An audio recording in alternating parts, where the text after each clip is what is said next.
Welcome to the Oh So Spurs podcast, where today we are going to be previewing our next fixture versus Luton away. Tottenham Hotspur Football Club, the club who, according to the mainstream media, should be sat 12th in the table, have been exposed by Man United, Liverpool and Arsenal, find themselves unbeaten with the opportunity to go top of the league if they can beat Luton next weekend. And today, to help us preview that game, we have Luton season ticket holder Kevin. How are you? Yeah, all good, gents. Thanks for having me on. Looking forward to chatting football. Good game for us to look forward to.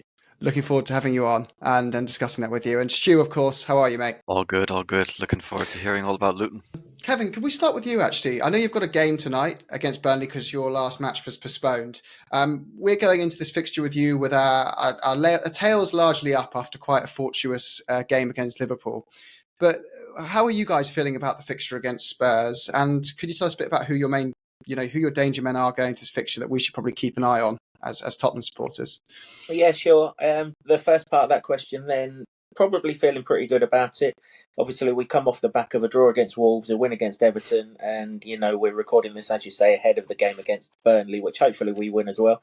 And if we do, pretty much a free hit for us against Tottenham. I think any promoted side doesn't really have their season sort of determined by how they do against the big six clubs. And so it's just really a sort of afternoon where we can just test ourselves and see if we can get anything against you guys. If we do, I would imagine the danger man's going to be Carlton Morris. It's probably boring because he is our top scorer and he was our top scorer last season. But he's a physical threat up front. He can really impose himself, but he can hold the ball up as well and bring others into play. So he's definitely the focal point of our side. So the teams that have beaten us have kept him quiet. The teams that we've had success against haven't. So we're kind of hoping that he can occupy your centre-backs and get us in the game. So expect a bit of a kind of traditional number 9 performance, strong unit. Yeah, absolutely. Yeah, he'll be right up there against your centre half. We'll play into him quite a lot. We are, they call it a direct side, not in the terms of like Wimbledon were, but we are happy to pass the midfield out when we need to. So, he's the one that all you Spurs fans need to look out for. Okay, well, that'll be the tip to the fantasy teams. Put him in your team if you're looking for a Luton player to add this weekend. And also, just Stu, I wanted to ask you next what you're about to say. But just before we progress, there's also there's a giveaway going on at the moment where we, for celebrating 1,000 subscribers on YouTube, are giving away a signed Spurs official top of your choice with the player and number on the back. This is the last chance to be a part of that. You just need to make sure you've followed our Facebook page if you're one of our subscribers on here as well, or our Instagram page, and we'll pick a winner before the next pod on the weekend. But Stu, sorry, I saw you were about to say something there. Yeah, I'm just going to ask you a little bit more about the style of play that you're expecting to set up versus us. I saw, having looked at it, one of the formations, you get to go 4-3-2-1 was the way they said you normally set up. But I was wondering if that's accurate, if you're mainly down the middle, if it's more of a long ball, how are you expecting to play? Yeah, okay, so it's not a 4-2-3-1 or 4-3-2-1 when it is 3-5-2, which can become a 3-4-3 when we're attacking, and it can slot into a 5-4-1 when we need to defending. But that's more generally on away from home. We do generally like to take the game two sides at home, regardless of who it is, and I don't see that changing. It's kind of a thing that Luton fans will demand of the team, that whoever we're playing, we go after the opposition, and if it means that we get beaten, we get beaten, but that's the way we want to be beaten, sort of thing. Style of football, we will concentrate down our left-hand side. You'll see an awful lot of attacking down our left-hand side, your right-back side of the pitch. I think I'm right in saying that Alfie Doughty, our left wing-back, creates more chances in the Premier League per 90 minutes than anyone else so far this season. So he is the one guy, and he'll be on set pieces throughout the game. So most of the attacks go down that side. We also have Chio Ogbeni, who's a new signing this summer, who I believe I've seen on social media as the fastest player in the Premier League. That's why that left-hand side works so well for us. So most of our play will come down that side, and then the focal point will be Morris. Get the ball into him.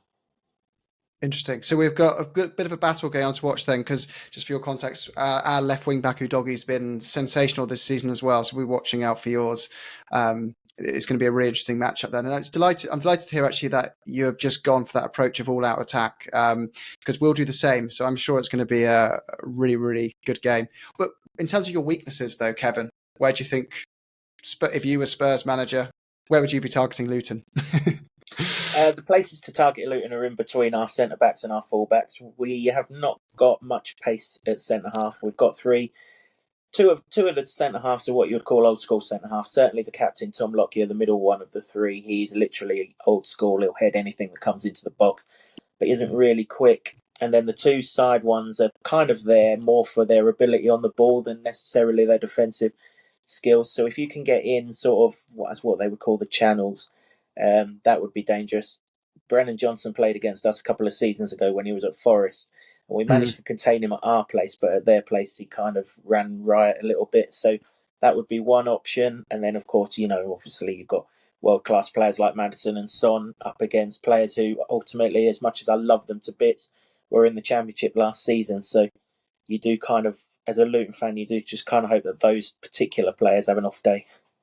Interesting, because that's kind of music to my ears, Stuart. And about you, because we like to play through the centre. We frustratingly so against Liverpool. But did you do you expect any changes to the lineup? I know Kevin mentioned Johnson there. Do you expect him to come straight into the team if he's fit? Yeah, I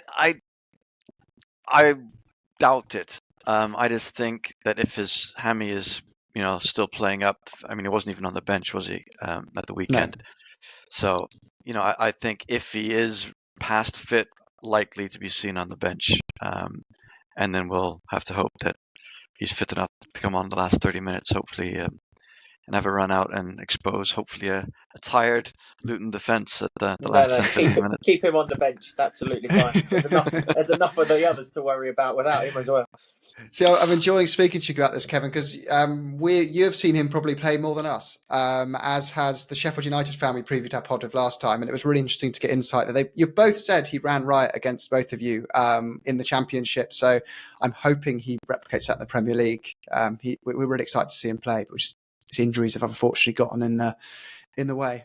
Stu, do you expect Richarlison to start on the left as well again, or do you think we're going to mix it up with Solomon? Yeah, it all depends, I think, on Son, because I think he went off. I mean, before the game, Ange said both him and Maddison had picked up knocks, and Son going off when we needed a goal, I just took to assume that he was still suffering from his injury. So if he's not fit to start, I would expect Richie to start down the middle and Solomon on the left. Obviously, God forbid, Son is able to play. But I think that's probably the most likely, and then we'll have Valise on the bench as a battering ram if we need someone to score a goal at the end.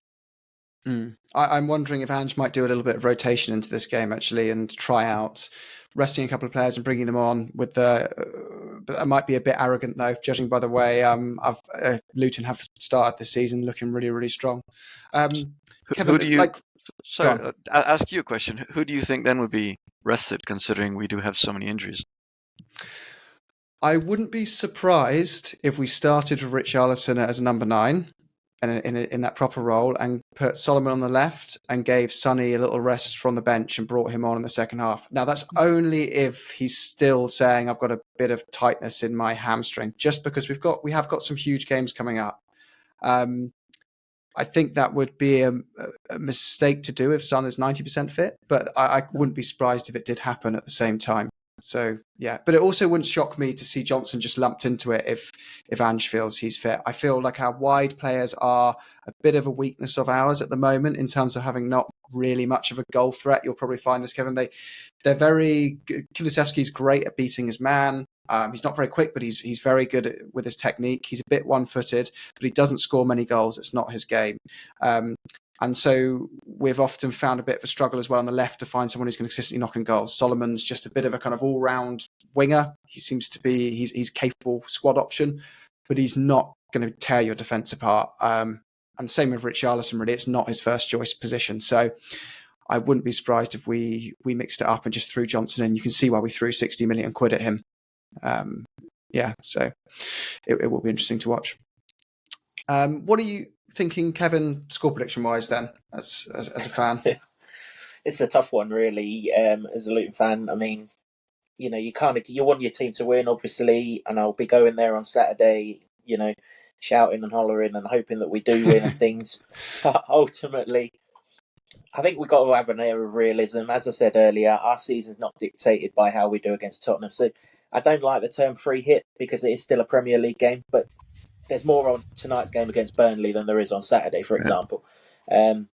So from that point of view, we can just have a go. Obviously, the TV cameras are there because they think that Luton might get something or do something against Tottenham. I think both teams will score in the game, but I mean, I watched that Tottenham-Burnley game earlier in the season and they looked pretty damn good then. And if you think Burnley were better than us last season, that's kind of worrying. So somewhere along the lines of maybe 2 each. That's about as good as I can get from Luton. All right, 2 each. Stu, what about you? I mean, we've scored minimum of 2 goals every single game we've played this season. I think we'll score 3. And I think our defense is pretty amazing. Our weakness has been penalties and own goals. So I'm going to go for 3-0. Confident 3-0. Oh, that is brave. I'm going to... Go on. No, I was going to say, I'm just hoping as well that Luton's got to play today, so they're going to be more tired coming the weekend. And I'm hoping, obviously they'll have to be giving all their all to get points versus a relegation candidate. So yeah, I agree. I think that is such an advantage for Spurs and disadvantage for Luton to have to play in midweek. So I would lean on a Tottenham win, but nowhere near as confident as you in terms of 3-0. I think if we had a fully fit Johnson and a fully fit Son and a fully fit Maddison, I'd go for a 3-1. But I'm going to go more on I'm going to go for 2-1 to Spurs. But I think Luton will give us a good game, particularly in the first half. But I just think that midweek fixture will just be, unfortunately for them, not their fault, but just be what just means they can't quite keep the press and the momentum going for the full 90 minutes against us. But I think it will be a good game and another one like Sheffield United that we roll in and most of our fans expect to win, and we're given a big scare up until the second half. So yeah, one other thing I just wanted to do a quick shout out for was our under 21s who are romping through the under 20 the Premier League 2 division at the moment with another smashing of Chelsea. So Jamie Donnelly is just on fire at the moment, Stu. I don't know if you watched the game and if you think he should be given a chance into our first team for the second half of the season, or if we should put him out on loan. Yeah, I saw the goals. That first one of his where he saw the keeper was off the line and just smacked it from the wing, 30-40 yards, just showed he really plays with his head up. I've seen all the kind of the highlights of all our games this season, and he just seems to be everywhere across the front three, pulling all the strings. If he's not scoring, he's giving assists. I think it might be a bit too early to give him a chance in the first team. It all depends on Lo Celso, because Lo Celso was supposed to be Madison's backup, and the only reason that Donnelly was on the bench was because Lo Celso, as always, is injured. So I think if Lo Celso's out, he might get a chance, but I think it's probably best to send him out on loan, play men's football, and then see how he is next year.